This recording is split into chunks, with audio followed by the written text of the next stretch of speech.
Halo teman-teman, sebelumnya saya ucapkan terima kasih kepada Kak Arif karena saya sudah dipersilahkan untuk mengisi webinar pada siang hari ini dengan tema yang berjudul Menjadi Kreatif di Wirausahawan. Sebelumnya perkenalkan dulu, nama saya Bagas Ivan Roy Lavi, saya mahasiswa Universitas Amikom yang berada di Yogyakarta. Kapan sih saya ikut berwirausaha? Pada awalnya itu saya hanya orang yang suka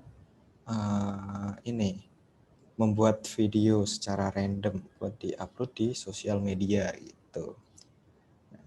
Tetapi teman saya itu melihat potensi saya itu lebih gitu loh kalau misal saya ikut di kalau saya ikut di itu tempatnya dia gitu.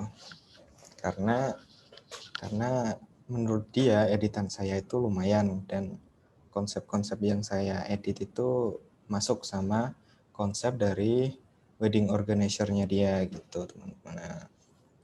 Tapi pada saat itu saya tolak terus tuh tawarannya. Ya gimana, namanya juga baru pemula kan, pasti takut gitu mau ikut wedding organizer gitu yang secara antar di sana sudah terkonsep dan kita secara nggak mau harus menuruti kemauan si customer gitu kan. Itu saya masih pikir-pikir tuh, saya masih takut karena ya gimana, mau orang iseng-iseng ngedit kok malah ditawarin pekerjaan seperti itu. Tapi pada akhirnya saya terima tuh. Kenapa? Karena dari situ saya mau mencari pengalaman gitu teman-teman. Mencari pengalaman sama ya lumayan nambah uang buat jajan, buat beli paketan gitu kan. Akhirnya saya tuh gabung tuh di sana sama teman saya itu. Usaha apa sih yang dijalani saat ini? Saat ini saya seperti tadi yang saya jelaskan, saya ikut teman saya wedding videography sejak tahun 2019. Tapi pada tahun 2020 kemarin saya memutuskan untuk berhenti karena pandemi kan baru masuk tuh di Indonesia. Jadi saya sendiri saja sudah takut gitu untuk keluar rumah. Apalagi pas itu kan wedding videography juga bukan wedding videography sih, tapi pernikahan lebih tepatnya, pernikahan pada jarang gitu.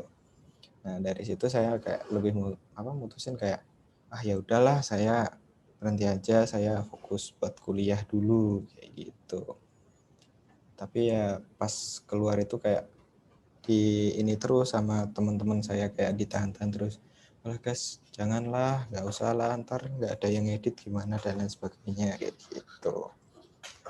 Udah dari situ saya berhenti sebentar, terus habis itu melanjutkan lagi di awal 2021 yang udah mulai ya pandemi sudah di otak orang-orang warga sekitar kayak alah ya udah gitu, yang penting saya bisa nikah gitu ya kan.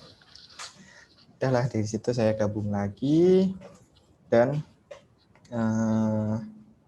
memutuskan buat mengikuti lagi sampai sekarang gitu. Wedding videography itu mengambilkan momen di pernikahan, tapi tidak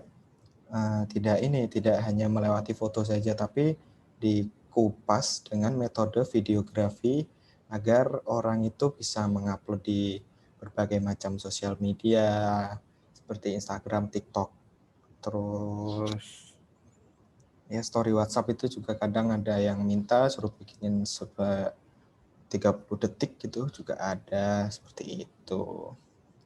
Ini adalah kunci sukses berwirausaha. Oke, di sini kunci sukses itu yang pertama kita harus percaya diri gitu. Percaya diri kepada diri kita sendiri, karena kita harus menanamkan rasa percaya diri itu sejak awal. Yang kedua, fokus. Kenapa kita harus fokus? Karena kalau kita nggak fokus itu susah buat mengambil video. Fokus kita bakal terpecah sama ini, makanannya di sana enak, seperti itu. Yang kedua, rajin mencari referensi, karena referensi itu sangat penting bagi kita. Yang ketiga, kita harus ramah dengan customer.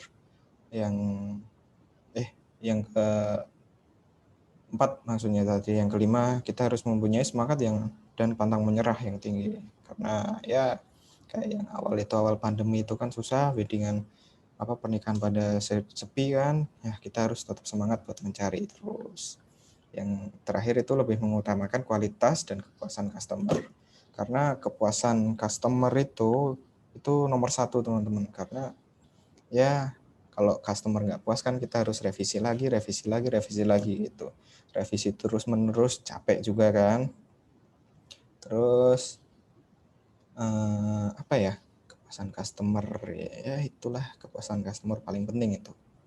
Yang terakhir, kita harus set your goals. Kita harus apa sih goals kita ke depannya?